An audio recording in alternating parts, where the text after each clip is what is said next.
अशोक, अरे अशोक अशोक अशोक, अरे आपल्या मैत्रीला 50 वर्ष पूर्ण झाली. मज्जा आणि टाळ्या पण वाजवत नाही तिच्या आईला तिच्या. माझं काय खरं नाही रे. आईला कशा काय व्हायचं. गंगे आईला गंगी पण गेली तिच्या आईला. अहो खरं सांगतो मी काय नाही गेलो. तो तात्या विंचू माझ्या मागे लागलाय. तेवढं तात्या विंचू बोलतो, ओम भगिनी भागोदरी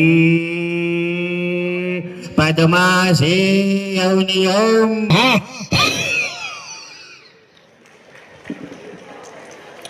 आता वेगळ्या काही खलनायकांचे आवाज काढतो.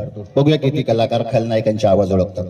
एक असा कलाकार आहे ज्याचा आवाज ऐकल्या ऐकल्या लोक हातवर करतात. तुम्ही किती लोक ओळखतात बघूयात. ते कलाकार रागात असतात, नेहमी रागात चालतात असे, आणि त्यांचं वाक्य पण असं असतं एकदम रागात. हे अरे बापरे, हे नार्या, आज आपल्या इकडं गुढीपाडवा आहे, लवकर लवकर